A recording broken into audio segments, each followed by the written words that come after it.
I really get that nothing is more important than that I feel good. I can absolutely see that that is paramount to all things in life. So what I would like your help with is feeling my vibration shift, because I think my Before you go further, we want to ask you a quick question. While it is true that nothing is more important than that you feel good, do you think that that means that it's really, really a terrible thing when you feel bad? No, because that's the opposite of, I mean, it's the range. And so you don't feel traumatized just about the idea of feeling bad. You're reaching for feeling good, but you don't panic if you find yourself in a mood or No. in a mode of... Good. Because my vibrational range seems to be sort of despair to content. But I want to feel that excitement, that desire, that passion. And I think I've spent a lot of time trying to find activities that will generate that. I want to find something or feel what it feels like to feel really, really good. And I don't think I've ever really felt that. I can feel very, very peaceful and very calm and content. But to feel that things that you describe about Jerry and Esther, I'll hear people talking on the tapes or questions, and I think maybe I don't have enough contrast. But if one looked at my life, they'd say, well, it looks really great. I have a lot of things and it's very stable, but I don't have that desire for anything. There are only two things that cause a stagnation or a slowing. Mm-hmm. One is a looking in opposite direction. In other words, resistance. Wanting something but focusing upon the opposite of it and so disallowing it. And the other is not holding thought long enough upon anything. And that's what we want to talk with you about. Mm-hmm. What genius is nothing more than attention to a subject. Attention to a subject. Because law of attraction takes care of everything else. And so it is our absolute knowing that you could make a game by saying, I'm going to focus upon and choose some subject where you have light interest and make a decision that every day you're going to spend 15 or 20 minutes talking about it, writing about it, looking through magazines, tearing out pictures about it. And law of attraction would make it bigger, bigger, bigger, bigger, bigger, bigger, bigger, really fast in your experience. In other words, you would see momentum begin to go. So if momentum is not beginning to happen, it must be because I'm looking there, and then it's not even a diffusion. It's not scattering your attention to too many different subjects. It is looking at a subject and looking at the opposite of a subject, or at the essence of the subject. Now, and we think it is more something about that is going on with you, and here's what we mean by that. Sometimes people say, as I'm wanting to be a deliberate creator, could I have too many things on my plate at one time? And we say, not really, because source energy has the ability to flood toward infinite things simultaneously. And so there is no limitation in regards to what you could flow energy toward. When you say, I want something, source energy goes to work on it, and it will expand even without your turning your attention back to it. But you cannot turn your attention to the opposite of it. What we meant by the essence of it is, as you keep saying, well, I'm not very excited, or I don't feel very lively, or I wish I could find something to be excited about. What you're doing is sort of throwing a blanket statement over who you are, and you're sort of neutralizing all desires that you've ever had by saying, my desires are not going very far, they're not very fantastic.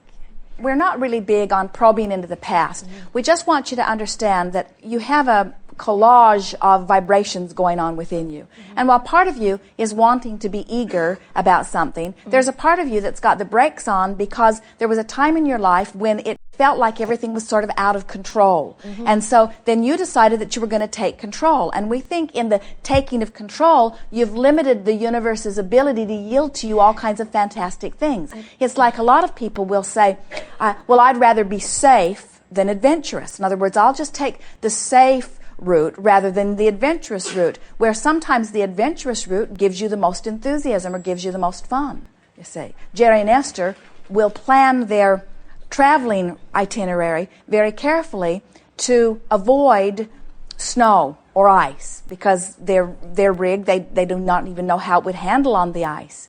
It's never been on the ice or in the snow. As they plan their itinerary, they always have that in mind. Well, when they travel in the winter, there is always a possibility of it, and then they very carefully plan to leave enough time between so that they know that it might be snowy and icy on one day, but a day or two later it will not be, so they feel confident that they can get to wherever they're going. And it is our knowing that they actually would have more fun and more feeling of adventure if they would just relax and maybe even allow themselves to get into a little snow and ice. And so what keeps you from a willingness to do that? Fear of the unknown, not being sure that you can handle it. And what we want you to do, we want all of you to do, we want you to have this sense that you can deal with whatever comes up along the way, and there's no reason to limit your experience. Just get out there and get as much as you can get in terms of things that please you and surprise you and delight you, and don't put superficial limitations on things in order to hold yourself in a safer place. And that's sort of what we can feel you doing. And how do you do that? How do I allow myself to just be wide open and not... Here's the way you do it. We're going to give you a very powerful statement, and repeat this for a few days until it sinks in and until you really resonate with what the meaning of it is. Everything that you will someday live in terms of life experience, and by someday we mean as soon as right now, tomorrow, the next day, and the next day, or someday. Anything that you will someday live, you have first imagined. Because nothing will manifest in your experience without the imagination process happening first.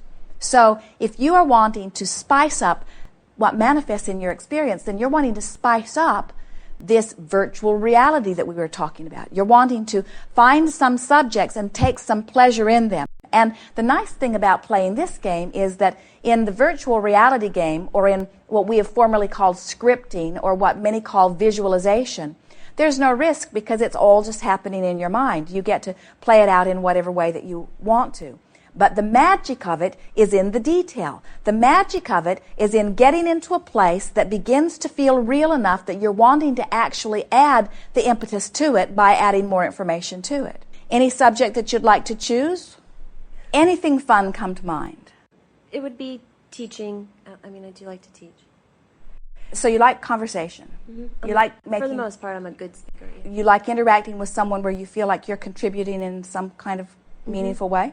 Mm-hmm. And so it's sort of fun when you make a point with somebody and they respond to it, and you know you've made a point and taken them to a place that maybe they wouldn't have been without the conversation. Mm-hmm. And so casual settings are usually better for that, don't you think? Where they don't feel like you're ganging up on them. Yes. In other words, so it doesn't feel so contrived. It's just something that happens sort of spontaneously. So it could happen when you're driving, or pick a place. What are you doing with this person?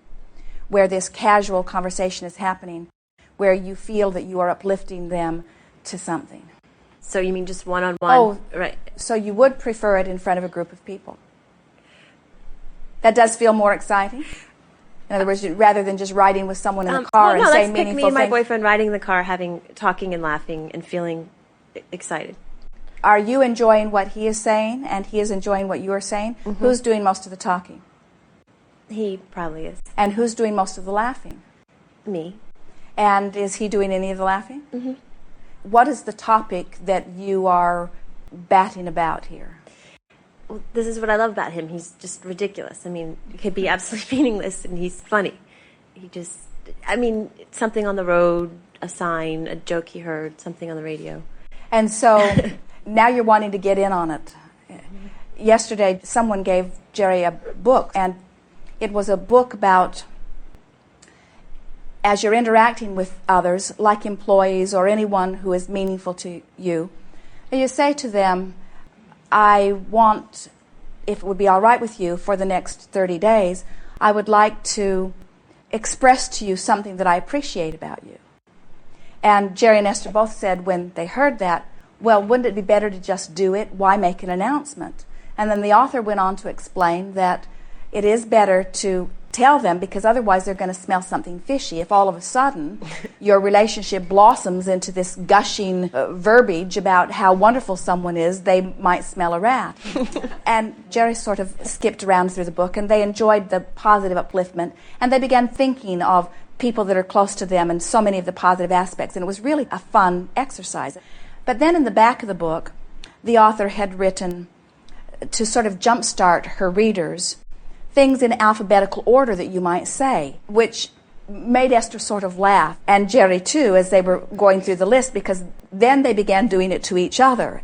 And it was so corny, and then it became not important whether it was uplifting or not. It just had to start with the right letter. And then they began playing the game where each one of them would say a word, and it had to be the next word in the alphabet. And they were laughing very, very hard, just taking something that was someone else's idea, and it was actually a good idea. And then they worked it over until they understood the point of it, and then they took it far past the point of it, into the ridiculous, into a point that was much more meaningful for them, and played with it for 3 days. In other words, almost anything that either one of them said to the other one started with the letter A for the first day. In other words, they could not stop themselves from it, and even this morning it was carrying on a little bit.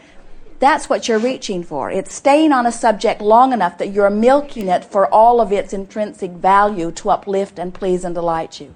That's the thing that you love about your boyfriend. You say, he can take any subject and make fun from it. And that is as important as anything that we're talking about here. In other words, that's what that focus is. And so we would say, in retrospect, after hearing this from you, that you are doing more of that than you were giving yourself credit for. And that blanket that we are saying you keep throwing over the essence of things comes when you forget about moments like that and instead say, well, I don't have very many eager or passionate or fun-filled moments. I'm just mostly content. And we say, you might mostly be content, but you do have those spikes. And as you acknowledge that you have those spikes and then you plan them on purpose, it's not so different from, Esther thought, wouldn't that be fun at a party to just get people together and play this game where you have to do things alphabetically? In other words, what fun that is. Or pick any subject. In other words, her mind just ran away with it. She had many pleasant hours, far deviated from what the author's intent of the book was, but still very joyful hours as they are moving along. And so that's all. It isn't a big thing. It's just focusing on something that feels mildly pleasant and milking it for more and more and more and more and more and more and more and more pleasure. That's all that it is. And so you imagine yourself driving down the road, you're with your boyfriend, you've found some fun game, you're both interested in it, you're both excited about it. You discover that you're almost as funny as he is. He discovers that you're almost as funny as he is. He discovers that you're the one that sets him up for the funny stuff. You discover that you're the one that sets him up for the funny stuff. You discover that an entire universe is conspiring to play with you. All kinds of things begin happening as you begin focusing in any direction about anything. Just like Jerry and Esther wanted to get in on the game that this author had set forward, the entire universe wanted to get in on the game. In other words, we could not begin to express to you all of the sequences of events that began happening that made Esther snort milk right out her nose. You see.